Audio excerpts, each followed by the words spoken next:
Another day na naman tayo sa ating gawain. So, everyday, ganito yung ginagawa natin. So, si client is from abroad. Ngayon, ilang years na rin siyang nandoon. So, ganito ang style ng buhok niya. Oh.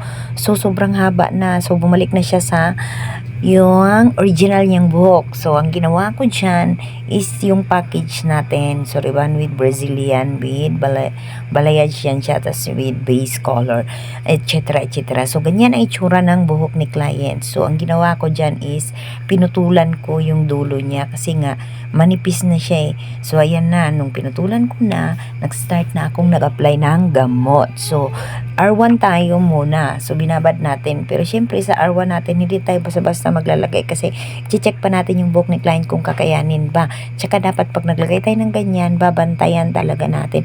Hindi pwedeng pabayaan natin na nilagay lang natin, bahala ka nang magbanlaw dyan. Hindi pwede. So, pag gusto mo talaga yung trabaho mo at para babalik sila sa'yo, dapat ipamper mo ang ginagawa mo. Hindi pwedeng nakariban ka lang, pera-pera lang yung laban. Hindi. Yung nakataya kasi dito, yung kahihiyan. O, diba? So, natapos na nating lagyan. So, ganito na yung itsura ng buhok niya. So, routing muna tayo kasi yung virgin hair niya, yun muna yung lalagyan natin. Hindi pa yung may color ha. Kasi madaling maluto yan. So, fast forward na tayo. So, natapos ko na yan. Nakat ko na. Tabingi pa. Hindi pa naayos. So, ganyan na. Naplansya ko na. Hindi pa tayo tapos dyan. So, ngayon, naplansya na. Balayage ko na yan. Ngayon, pinatuyo ko na. Ayan na. Diba? Nakikita nyo na siya. Ayan na yung result ng buhok niya. So, ayan. Hindi pa yan tapos, ha? Hindi pa. Pinapatuyo ko pa yan. Ayan. Nung pinatuyo ko siya ng 20%, lalagyan ko pa yan siya ng Brazilian. Pinatuyo ko yan kasi tapos ko na yan na highlights, na base color, nabanlawan ko na yan sa pagriban. Basta maraming step yan. So, ganyan lang ang gagawin. Ayan o, nabanlawan ko na siya doon sa may balayage niya. O, naguguluhan ka ba? So, panuorin mo na lang para matuto ka. O, diba? Hindi pa yan napaplansya ha. Pinapatuyo ko pala yan. O, ayan na siya. O, nung, ano na siya. Diba? Yung sa 1 pa lang yan. Step 1 ha.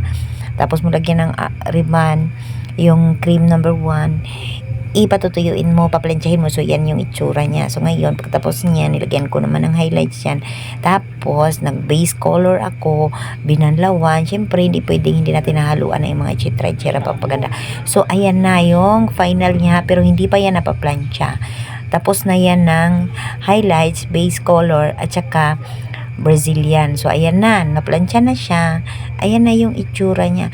So, ganun lang kasimple. Dapat mahalin mo yung trabaho mo para yung customer mo babalik at babalik sa'yo. So, ito na yung final result. Diba? Ang ganda. So, kung magpapagawa ka rin, huwag ka na mahiya. Mag-PM ka sa akin. Madali lang akong kausap. Hindi naman ako mahal maningil. Mura lang ako. Pero yung trabaho ko, quality as in quality. Kasi 26 years na akong experience sa ganitong larangan ng trabaho. So, thank you for watching.